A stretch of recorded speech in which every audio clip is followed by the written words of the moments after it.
오늘 우리에게 주신 하나님의 말씀은 고린도전서 15장 1절에서 11절입니다. 제가 먼저 읽겠습니다. 형제들아, 내가 너희에게 전한 복음을 너희에게 알게 하노니 이는 너희가 받은 것이요 또 그 가운데 선 것이라.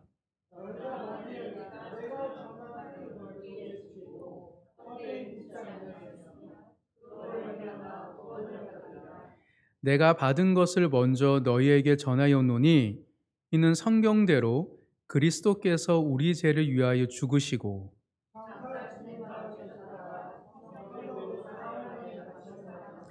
게바에게 보이시고 후에 12제자에게와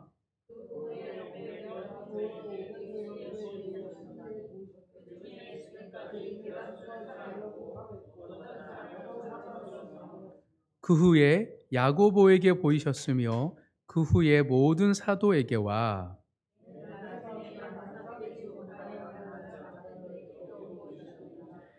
나는 사도 중에 가장 작은 자라.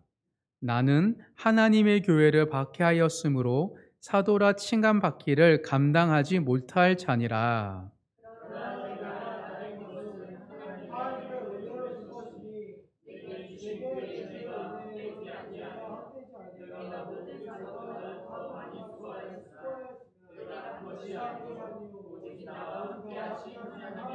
다 같이 읽겠습니다.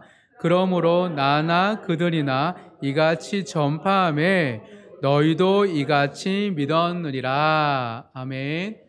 오늘은 고린도전서 15장 1절에서 11절 본문을 통해 굳게 지키고 헛되이 믿지 말라는 제목의 말씀을 나눌 때 굳건한 믿음으로 복음의 고백이 넘쳐나시는 모든 성도님들의 삶이 되길 주님의 이름으로 축복합니다. 믿음이 굳건할 때 하나님이 주시는 은혜가 담기기 때문입니다. 고린도 전서 15장은 부활장입니다.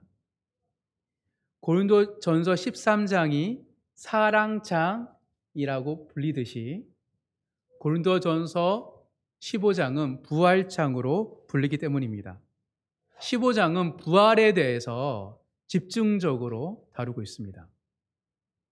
그리고 15장은 고린도 전서 1장부터 16장까지 전체 중에서 가장 긴 장입니다. 무려 58절이나 됩니다.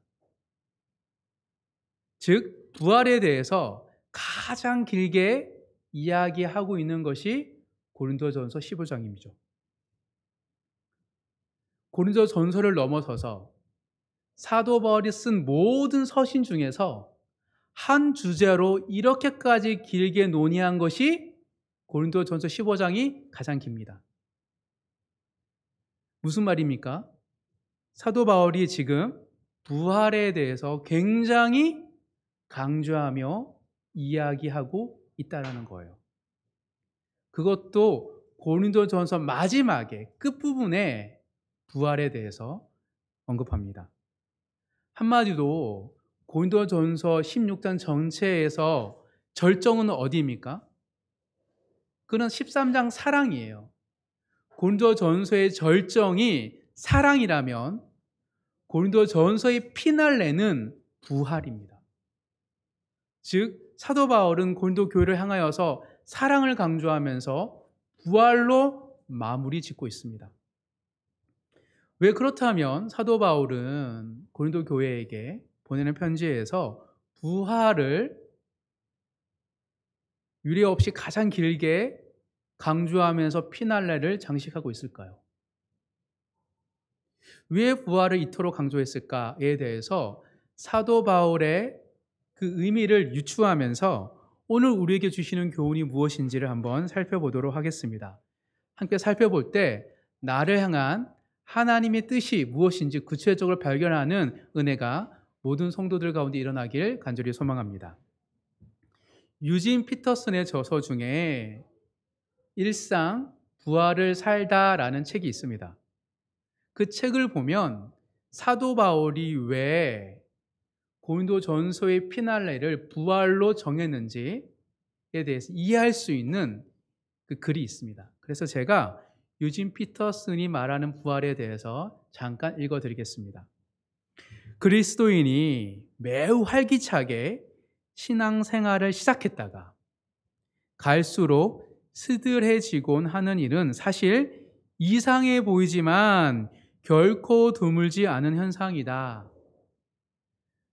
무슨 말이냐면 점점 믿음이 시들해진대요. 우리는 천국을 향해 가는 순례자처럼 갈수록 능력을 더하며 전진하기보다 오히려 뒷걸음질 친다. 문제를 제기합니다. 그래서 이렇게 얘기합니다. 열심히 대단하다고 감탄하게 되는 그리스도인들이 어떤 사람들인지 한번 생각해 보라. 우리 주위에 하나님에 대한 열심히 있는 사람 한번 보래요. 누구인지. 대체로 그렇게 열심히 있는 사람들은 최근에 회심한 사람들이다. 정말 흥미로운 현상이 아닌가? 또 당신이 정말 지겹다고 생각하는 그리스도인들을 한번 떠올려 봐라. 예수를 믿고 교회를 다니는데 은혜도 없고 지긋지긋한 모습을 살아가는 사람을 떠올려 보래요. 대부분 한 30년 혹은 40년 이상 신앙생활을 해온 사람들일 것이다. 그들은 육체적으로 뿐 아니라 다른 모든 면에서 쇠퇴해 가고 있는 것 같다. 물론 예외는 있겠지만 말이다. 우리는 활력을 잃어버리고 둔감해지게 되는 것이다. 삶을 드러내고 그리스도인을 높이는 몸짓을 계속하지만 나름의 종교적 행위는 계속하지만 우리의 마음은 이미 그 속에 없다라고 이야기합니다. 무슨 말입니까? 우리의 육신은 살아가면 살아가서 어떻게 돼요? 늙어가는 거예요. 이게 정상입니다.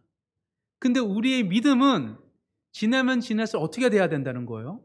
늙어가는 건 정상이 아니에요. 비정상이에요. 왜냐하면 그리스도의 장성의 분량에 이르기까지 우리 믿음이 커져가는 게 성경의 원리이기 때문이에요. 믿음의 특징은 믿을수록 신앙생활 하면 할수록 커져가는 거예요. 그런데 그런 비이성적인 비정상적인 일들이 생긴다는 거예요. 왜 신앙생활을 하면 할수록 시들해지고 생명력을 잃어가는 경우가 많은가에 대해서 지금 유진 피터슨이 문제를 제기합니다. 즉 동서 고금을 막론하고 이런 쇠퇴하는 현상은 일어나고 있고 이것이 바로 영적인 정상적인 현상이 아니라 영적 이상적인 현상이라고 지금 유진 피터슨은 제시를 한 거예요.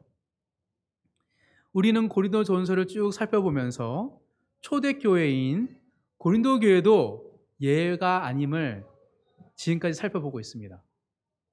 고린도 교회도 활력을 잃어버리고 믿음이 쇠퇴하고 있었기 때문입니다. 그래서 지금 사도 바울이 고린도전서를 쓰고 있는 거잖아요.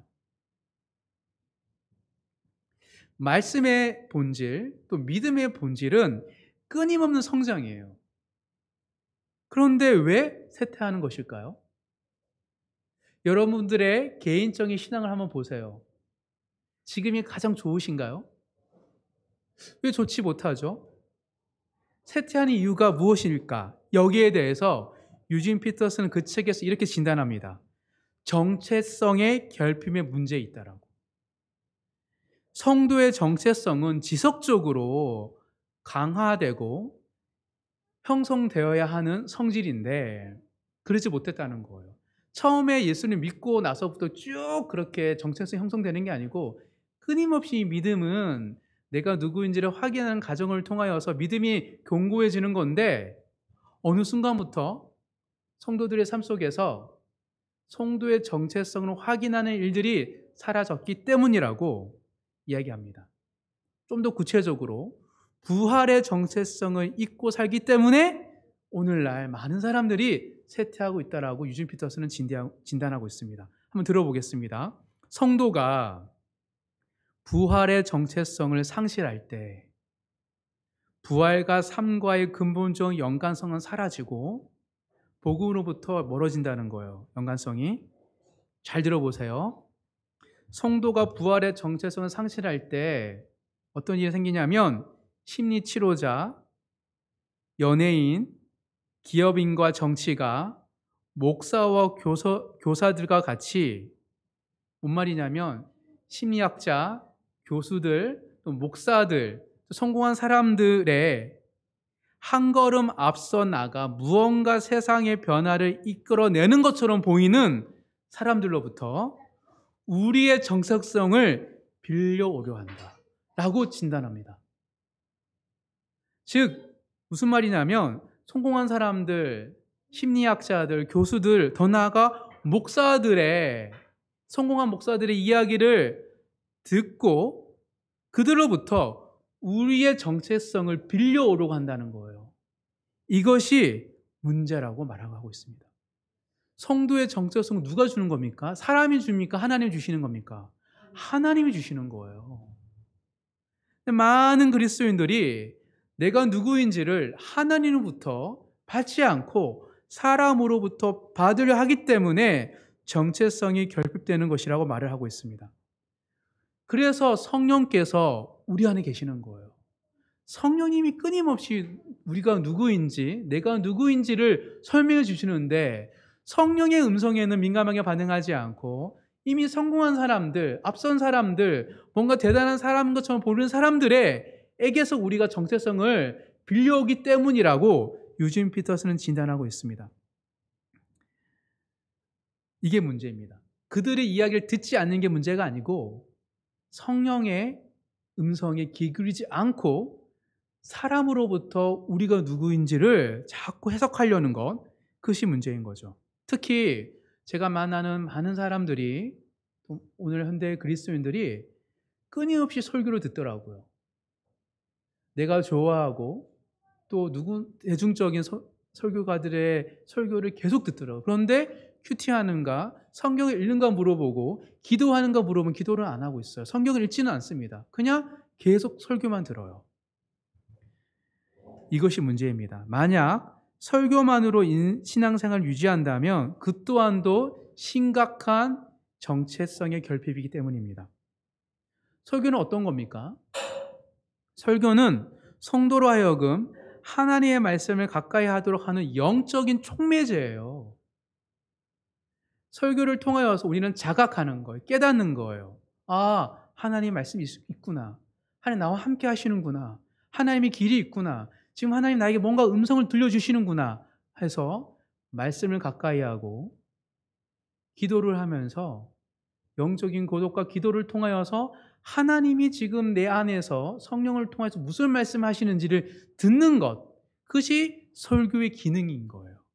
그런데 끊임없이 설교는 듣는데 말씀을 보지 않거나 기도하지 않는다면 그것은 설교의 목적을 벗어나는 것이죠. 그래서 유진 피터스는 심리치료자, 연예인, 기업인, 정치가 목사와 교사들로부터 듣는 것도 우리의 정체성을 사람으로부터 가져오려고 하는 것이라고 이야기하는 것입니다. 그러면서 이렇게 대안을 제시합니다.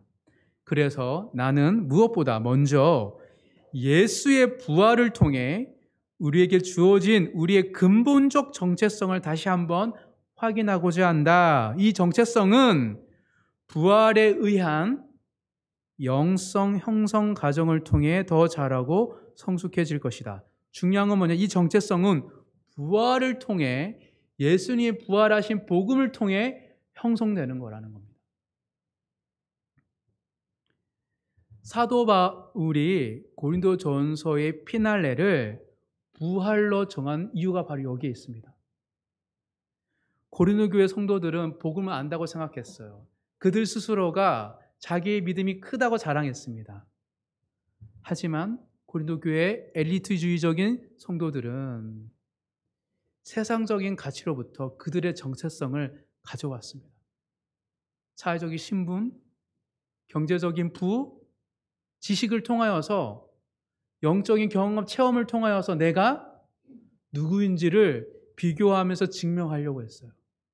그러다 보니 서서히 그들에게는 복음으로부터 정체성을 확인받는 것이 아니라 세상으로부터 받기 시작하니 고린도 교회가 점차 하나님을 닮는 것이 아니고 세상을 닮기 시작했던 것입니다.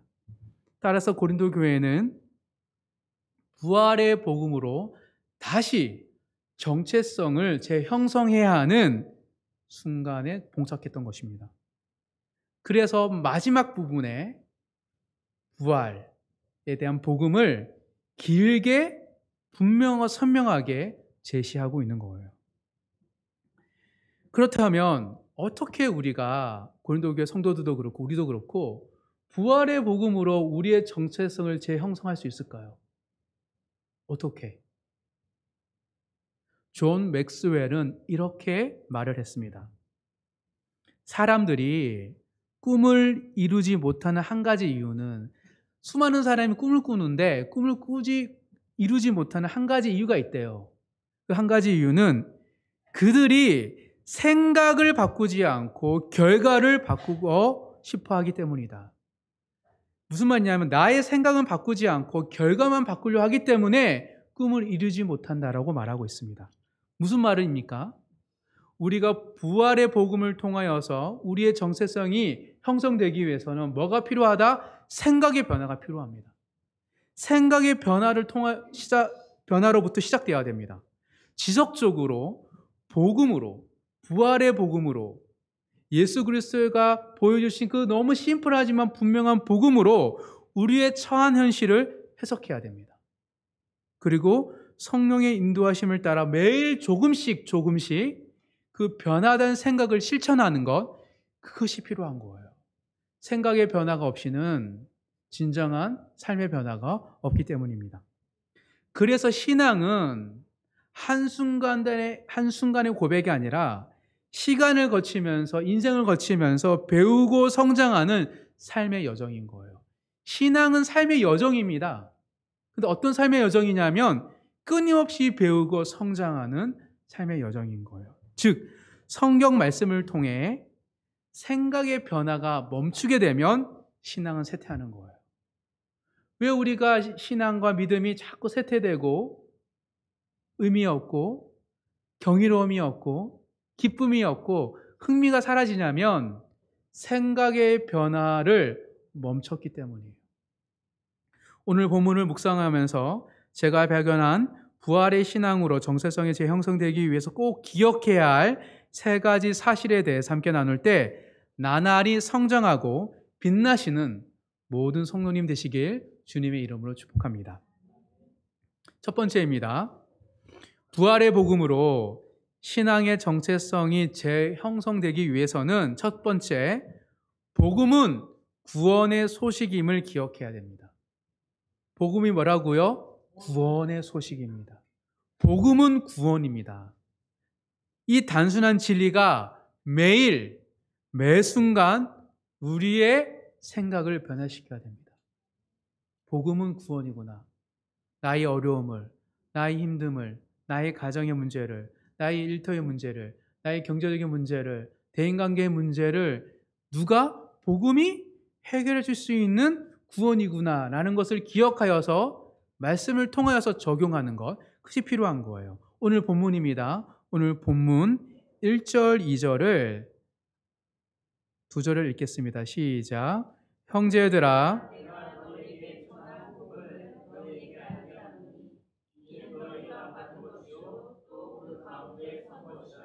너희가 만일 내가 정한 그 말을 굳게 지키고 헛되이 믿지 아니하였으면 그로 말미암아 구원을 받으리라. 사도 바울은 지금 고린도전서 1장부터 15장까지 와서 복음에 대해서 상기시키고 있어요. 아주 기본을 얘기하는 거예요, 지금. 이 얘기를 들었던 고린도 교회 성도들의 입장이 어땠을까요?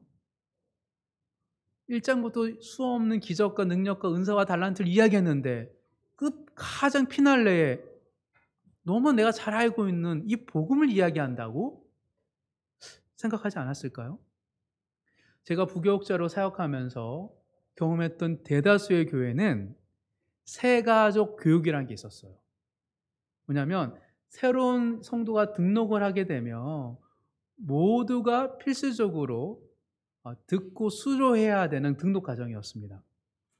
그리고 이 새가족 교육은 몇 주, 3주, 5주, 6주 이렇게 하는데 신앙의 아주 기본적인 내용을 다룹니다. 그래서 오늘 이번 주에 처음 온 완전 초신자도 이해할 수 있을 정도의 이야기를 하죠. 그래서 초신자만 오는 게 아니잖아요. 제가 사역던 교회는 기존 신자 다른 교회에서 많이 오던 교회들이었는데, 즉 뭐냐면 다른 교회에서 오랫동안 신앙생활을 하다가 나름의 직분을 가지고 있는 분들께서는 이 세 가지 교육을 받을 때 자주 언짢아 하십니다. 그래서 분명 이 등록카드에 자기 신앙 경력 썼는데 사실 목사에게 얘기를 해요. 나는 이렇게 어느 교회에서 권사다, 장로다 이렇게 하면서 나랑 안 맞다 라는 얘기를 하는 거죠. 즉 세가족 교육이 자신의 신앙의 수준과 맞지 않다는 뜻입니다. 너무 기본적인 이야기를 들으니까 마치 나의 신앙이 무시된다는 느낌을 받으셔서 되게 불편해하세요. 그래서 이렇게 얘기합니다. 기본적인 등록 과정입니다. 그리고 이미 알고 있는 것이니까 다시 들으면 더 좋지 않을까요? 라고 타이르면서 그들에게 제시를 하죠. 아마 이 고린도전서 15장을 들었던 고린도 교회도 사도 바울이 나의 믿음의 신앙을 무시하나? 라는 생각을 가졌을 수도 있습니다. 그런데 살다 보면 너무 기본적이어서 너무 기본이어서 자주 오히려 무시되는 것들이 있죠. 어떤 것이 있습니까? 늘 우리가 숨쉬고 살아가다 보니까 공기가 얼마나 중요한지를 우리는 잊고 살죠. 그러다가 미세먼지가 심각해지고 중국에서부터 황사가 몰려오면 정말 공기가 중요하구나라는 깨닫게 됩니다. 또한 늘 음식을 먹으니까 섭취하는 음식물의 중요성을 잊고 삽니다. 그래서 몸에 좋은 음식보다 입에 즐거운 음식을 먹죠. 그러다가 건강 이상 신호가 나타나면 화들짝 놀라면서 자신의 식습관을 되새기면서 건강한 음식을 먹는 식습관을 바꾸려고 하죠. 이처럼 너무 기본이기 때문에 오히려 무시되고 잊고 살아가는 것들이 있습니다. 고린도 교회는 지금 가장 기본인 복음을 무시하고 있는 거예요. 사도 바울은 전체적 일어난 현상을 보고 그들의 문제를 살피면서 그들에게 복음이 무시되고 있구나라는 것을 깨달았습니다. 그래서 복음을 이야기하는 거예요. 이런 말입니다. 고린도 교회여, 정말 너희는 부활의 중요성을 알고 있니? 그러면서 이렇게 말을 하고 있습니다. 부활의 복음을 무시하지 않고 굳게 지키고 헛되이 믿지 않는다면 어떤 일이 일어난다고 말하고 있죠? 구원을 받을 것이다. 너희들의 삶에, 너희들의 가정에, 너희들의 일터에, 너희들의 교회에, 너희 관계 어려움에 뭐가? 구원의 이야기가 나타날 것이다 라고 말하고 있는 거예요. 성경이 말하는 구원은 무엇입니까? 천국 가는 거? 맞습니다. 하지만 죄의 종에서 하나님의 자녀가 되는 것을 성경이 말하는 구원입니다. 우리는 예수를 믿음으로 말미암아 죄의 종로로 타는 인생에서 하나님의 사랑을 받는 하나님의 자녀가 되었습니다. 또한 에덴 동산에서 추방된 존재에서 어떤 존재로 바뀐 겁니까? 하나님 나라에 다시 참여할 수 있는 존재로 바뀐 것이 구원입니다. 그런데 하나님 나라는 언제 옵니까? 이미 왔어요. 언제부터? 예수님 이 땅에 오심으로 말미암아. 즉 예수님이 이 땅에 오심으로 말미암아 우리는 구원을 받았고 구원을 누릴 수 있는 자격을 얻은 거예요. 즉 구원은 미래형이 아니라 현재형입니다. 여전히 복음을 통해서 우리는 구원을 받을 수 있습니다. 그래서 묻는 거예요. 복음을 알고 있어? 정말 부활의 복음을 믿고 있다며 왜 너에게 이런 문제가 생기니? 정말 너희들의 삶 속에서 구원의 역사가 나타나고 있냐라고 되물어보고 있는 거예요. 지금 너희는 복음으로 구원받고 있냐고 고린도 교회에게 15장에 대해서 던지고 있는 겁니다. 복음은 어떤 환경과 상황에도 불구하고 우리에게 희망과 꿈과 소망과 생명을 주는 것이 복음이기 때문입니다. 이것을 기억하라고 지금 사도 바울이 이야기하고 있습니다. 바로 아름다운 교회 모든 성도님들도 항상 기억하셔야 할 사실은 복음은 구원이라는 사실입니다. 다른 누군가의 지혜와 그들의 경험과 그들의 탁월함이 아니라 헬라인들의 지혜와 유대인들이 원했던 기적과 이적이 아니라 복음이 진정한 구원임을 깨닫는 모든 성도들의 삶이 되길 주님의 이름으로 축복합니다. 이게 첫 번째 우리가 기억해야 할 사실이고요. 두 번째, 부활의 복음으로 신앙의 정체성이 재형성되기 위해서는 두 번째, 복음은 성경대로 죽음에서 부활한 것이라는 사실입니다. 복음은 성경대로 죽었다가 살아난 거예요. 복음은 성경대로 죽었다가 살아난 것이다. 즉 우리의 매일매일마다 죽음이 일어나야 됩니다. 그리고 부활이 나타나야 돼요. 오늘 본문 3절, 4절 다시 한번 읽겠습니다. 시작. 내가 받은 것을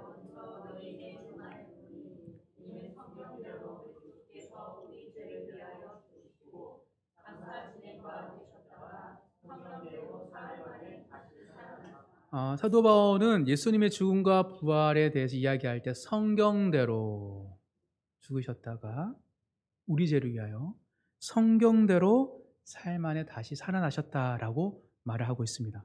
복음의 핵심은 예수님이 십자가에서 죽으셨다가 살아나셨던 게 복음의 핵심이잖아요. 근데 왜 예수님의 죽음과 부활이 우리의 오늘의 구원과 관련되어 있을까요? 사랑하는 성도 여러분, 예수님 2000년 전에 죽은 사건이 지금 내가 겪어야 되는 경제적인 어려움, 선택의 고민 속에서 왜 그것이 나를 구원해 줄 수 있죠? 예수님은 예수님의 죽음과 부활이 우리에게 어떤 의미가 있는지에 대해서 이렇게 설명하셨습니다. 예수님이 죽었다가 부활하시고 나서 바로 승천하지 않으시죠? 40일 동안 있으시면서 제자들을 만나고 그들에게 가르치셨습니다. 그때 하셨던 답변이 정확하게 들어 있습니다. 한번 찾아보도록 하겠습니다. 누가복음 24장입니다.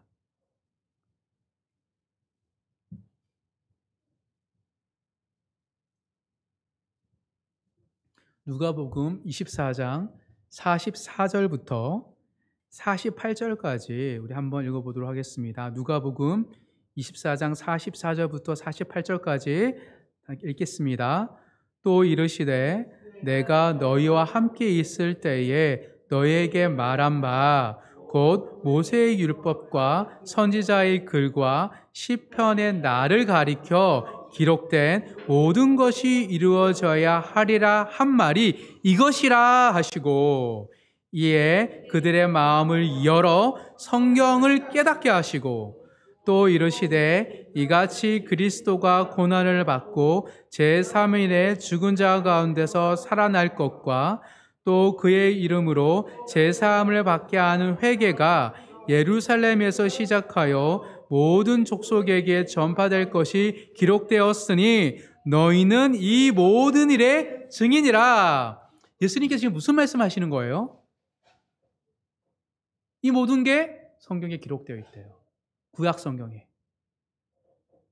그래서 예수님의 죽음과 부활을 목격한 제자들에 대해서 앉히시고 성경을 깨닫게 하십니다.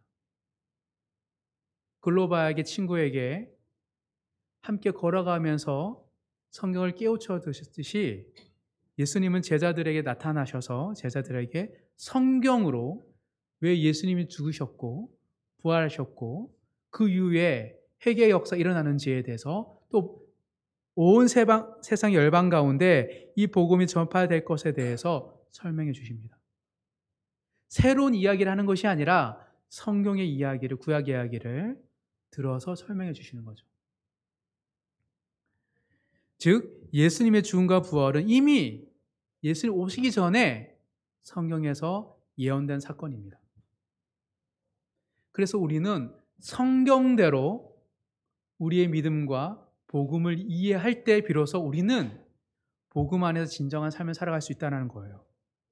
그래서 풀어 설명해 준 거. 예수님께서 어떤 구약을 들어서 설명해 주셨을까요? 모세의 율법, 선지자의 그 시편 다 들어 설명했는데 딱 두 구절 한번 찾아보도록 하겠습니다. 예상하는 거예요. 아마 예수님께서 이 본문을 들어서 설명하지 않으셨을까? 이사야 찾아보도록 하겠습니다. 이사야서 53장입니다.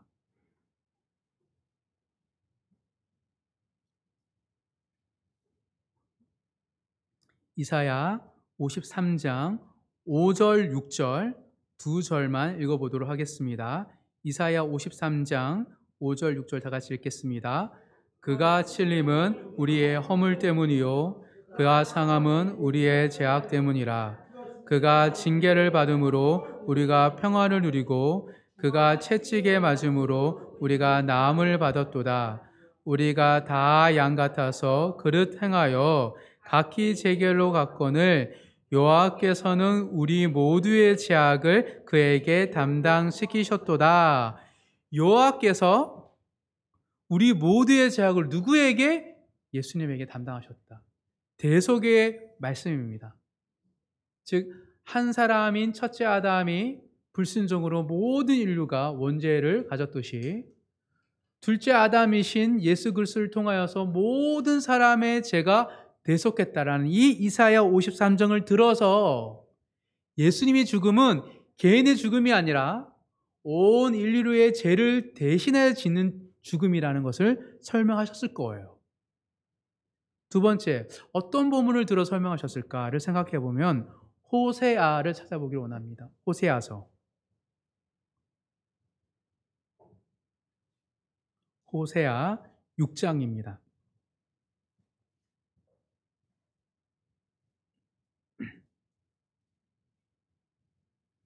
호세아 6장 1절, 2절을 읽어보도록 하겠습니다. 시작. 오라 우리가 여호와께로 돌아가자. 여호와께서 우리를 찢으셨으나 도로 낫게 하실 것이요 우리를 치셨으나 싸매어 주실 것임이라. 여호와께서 이틀 후에 우리를 살리시고 셋째 날에 우리를 일으키시리니 우리가 그의 앞에서 살리라. 무슨 말입니까? 호세아서는 하나님 우리를 찢으시고 채찍하시는데 싸매어 주신다는 거예요. 그래서 죽었다가 이틀이 지나서 부활하신다. 우리를 그 앞에서 살리신다로 말하고 있습니다. 즉, 삶 안에 채찍과 찢기셨다가 죽으셨다가 이틀이 지난 3일째에 부활하신 예수님의 죽음은 어떤 부활이라고요? 우리가 하나님 앞에서 살아나는 우리 모두의 생명이라고 부활이라고 말하고 있는 거예요.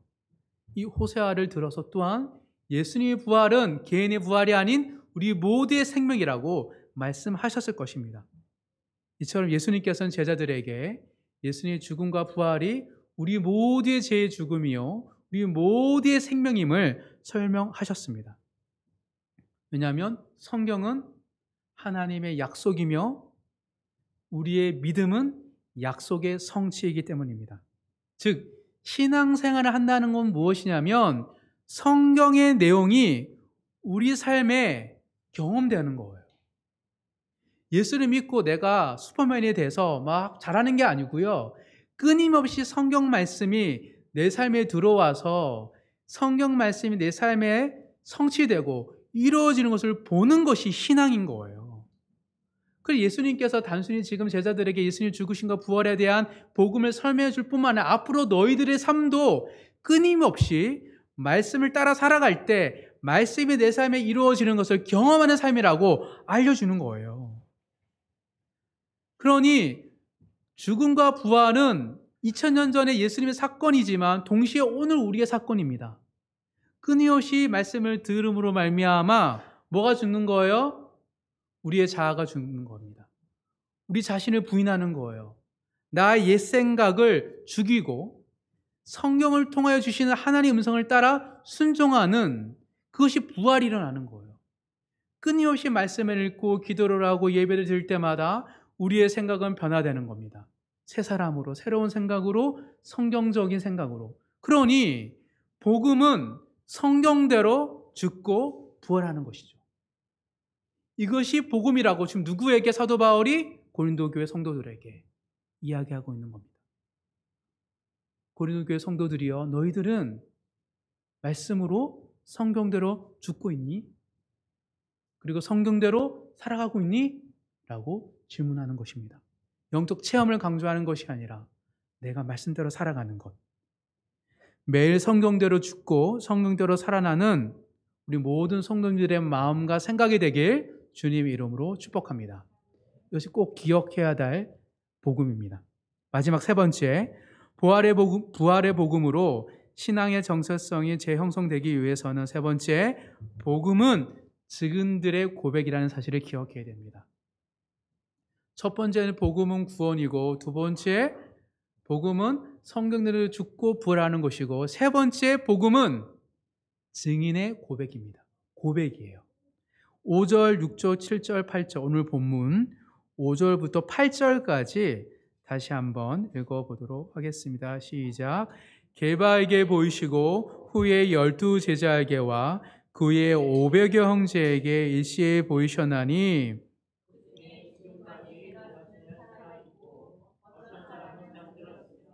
그 외에 야고보에게 보이셨으며 그 외에 모든 사도에게와 맨 나중에 만삭되지 못하여 난 자 같은 내게도 보이셨느니라. 예수님의 부활은 수많은 증인들이 직접 경험한 겁니다. 그래서 부활의 증인은, 부활의 사건은, 복음은 활자로 적혀진 게 아니에요. 죽은 활자에 대해 활자로 전해지는 것이 아니라 살아있는 증인들의 고백으로 전파되는 거예요. 그래서 오늘날 우리가 믿는 믿음도 수많은 선교사들의 방문과 또 오늘도 수많은 사람들의 방문과 그들에게 전하는 고백을 통하여서 하나님 나라가 전파되는 것이죠. 즉, 첫 번째 복음은 구원입니다. 그래서 증인들은 복음으로 구원받은 자신들의 삶의 이야기를 합니다. 뭐냐면 복음은 구원이잖아요. 예수님 말씀을 살다가 내가 처한 환경에서 어렵고 힘들었는데 복음으로 말미암아 내가 구원받았어. 피할 길을 얻어주셨어. 개인의 삶의 이야기가, 구원받는 이야기가 많은 거예요. 그러니 이거를 사소하지만 그 이야기를 끊임없이 얘기하는 거예요. 증인들이. 두 번째, 복음은 성경대로 죽고 부활한 것이죠. 하나님의 말씀을 따르다 보니 세상은 이렇게 말하는데 또 나 이렇게 살아왔는데 근데 성경이 이렇게 말하네. 나의 생각을 죽이는 게 어렵죠. 그걸 부인하는 게 어렵습니다. 그래서 그에 대해 할 말이 많은 거예요. 그리고 또 말씀대로 살아봤더니 하나님 주신 기쁨과 감사가 또 있는 거예요. 그러니 증인들은 순종의 삶과 그에 따르는 삶의 경험들에 대한 이야기들이 많은 거예요. 자기 부인, 내려놓음, 깨닫게 됐고 새롭게 된 그것들이 너무 많아서 할 말이 너무 많아요. 그래서 복음을 따라 살아가는 사람들은 고백을 하는데 고백할 때 어떤 일이 생깁니까? 듣던 사람이 나도 할 말이 있어. 그러면서 서로 복음으로 말미암아 공명이 일어납니다. 메아리처럼 울려요. 그래서 세속적인 가치관과 세상의 이야기들을 막 얘기하는 것이 아니라 끊임없이 구원받은 이야기, 죽고 부활한 이야기들에 대해서 서로 얘기하는 거예요. 주고받고 주고받고. 그러니 시간 가는 줄 모르는 거예요. 이것이 원래 교회가 가졌던, 고린도 교회가 있었던 예배의 모습이었습니다. 그냥 관심 없이 내가 받았던 방언만 듣다 하는 교회가 아니었어요. 그리고 신문에 따라서 시간을 달리해서 성만찬을 달리하는 교회가 아니었다는 말입니다. 할 말이 적어지고 고백이 사라지다 보니 끼리끼리 모이기 시작했던 겁니다. 이처럼 쇠퇴하지 않는 신앙은 부활의 복음에서 자기의 정체성을 형성하고 고백을 통해서 이야기하는 것입니다. 복음은 구원이다. 복음은 성경대로 죽고 부활하는 것이다. 복음은 증인들의 고백이다. 이 세 가지를 기억하심으로 말미암아 매일매일마다 이 복음을 통하여서 나의 생각을 바꾸어 가시고 말씀대로 살아가시는 모든 성도님 되길 주님의 이름으로 축복합니다. 그때 우리는 믿음은 쇠퇴하지 않을 것입니다. 그런데 우리 안에 해결되지 않은 어려움들이 있습니다. 막아서는 것들이 있어요. 그게 바로 9절부터 11절을 보면 나오는데요. 9절에서 11절 한번 마지막으로 한번 오늘 본문인데요. 9절부터 11절 읽어보도록 하겠습니다. 시작. 나는 사도 중에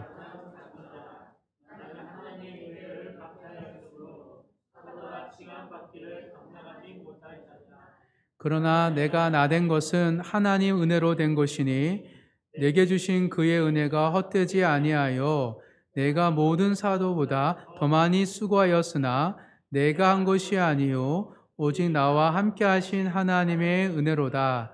그러므로 나나 그들이나 이같이 전파함에 너희도 이같이 믿었느니라.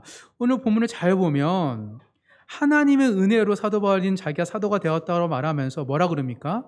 더 많이 수고했대요.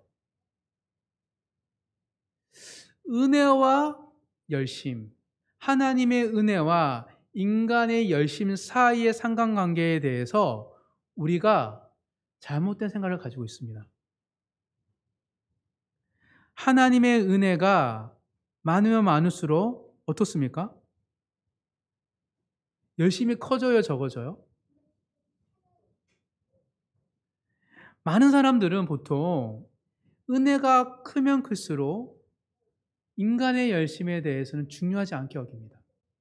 그래서 무엇을 할 때 선교를 하거나 뭔가를 교회에서 모여서 할 때 하나님 은혜가 중요해, 하는 은혜가 필요해 라고 이야기는 마치 우리의 노력과 우리의 열심에 대해서는 자중해 라는 말처럼 생각하죠. 그래서 은혜와 행위를 상반된 개념으로 생각할 때가 참 많이 있습니다. 그런데 오늘 사도 바울은 어떻게 말하고 있습니까? 은혜와 인간의 행위를 같이 보고 있습니다.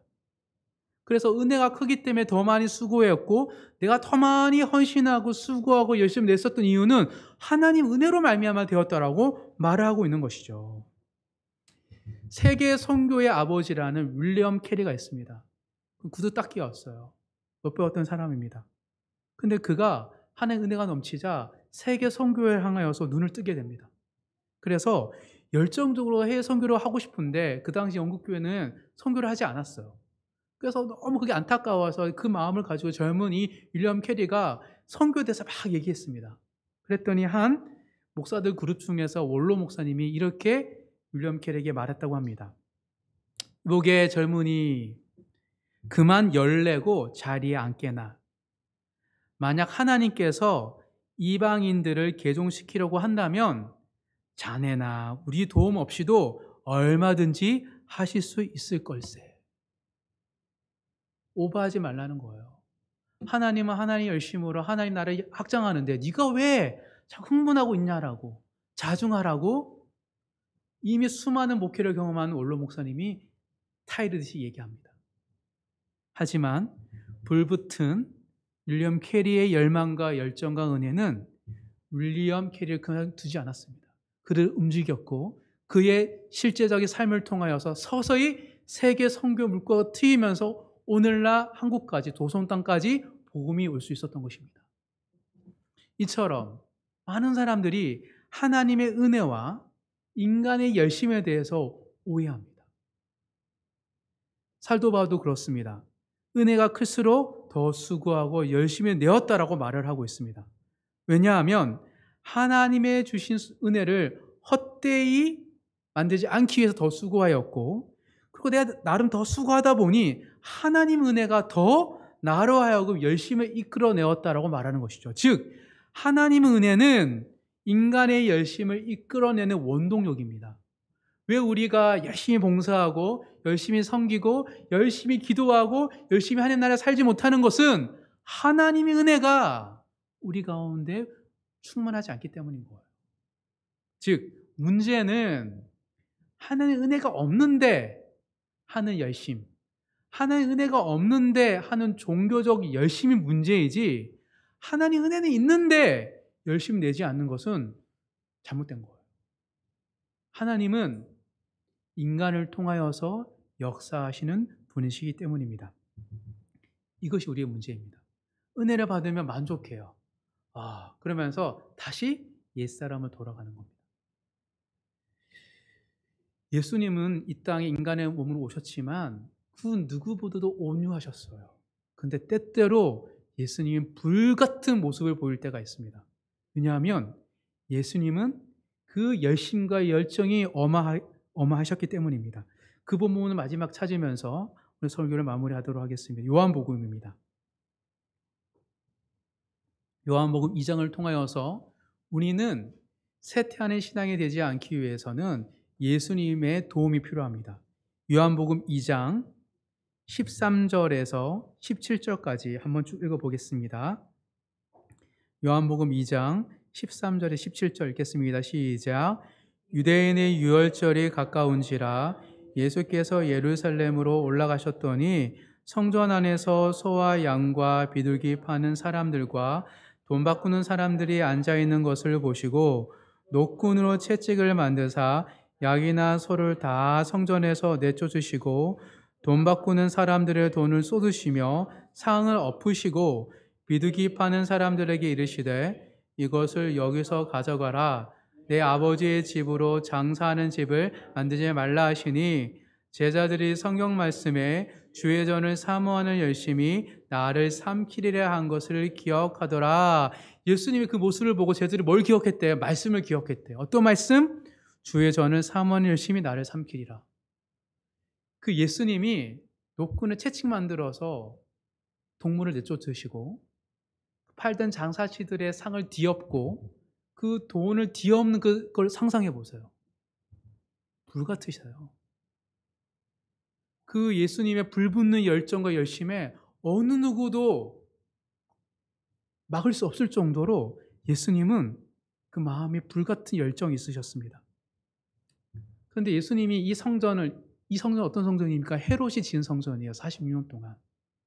헤롯이 유대인들의 마음을 사기 위해서 거금을 투자해서 성전을 지어줬어요. 그리고 이 성전은 이미 그 기능을 상실했습니다. 진정한 성전은 누구이십니까? 예수님이죠. 이 성전을 헐러보라. 내가 사흘 만에 다시 세우리라. 예수님 몸을 이야기했습니다. 왜요? 예수님이 이 땅에 오셨잖아요. 그런데 헤롯 성전에 대한 기능이 상실됐음을 아시면도 불구하고 예수님은 불같은 열정으로 그 성전을 척결하십니다. 깨끗하게.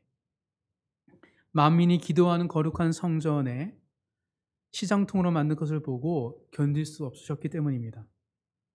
그래서 예수님은 동물을 쫓아내시고 상인들의 돈을 엎으시고 그리고 이곳에 대해서 거룩한 곳이라고 이야기하셨던 것입니다. 이것이 이 땅 가운데 살아내셨던 예수님의 모습입니다. 때로 예수님은 불필요해 보이는 일들조차도 하나님을 사랑하는 마음으로 그 앞에서 거룩하게 사셨기 때문입니다.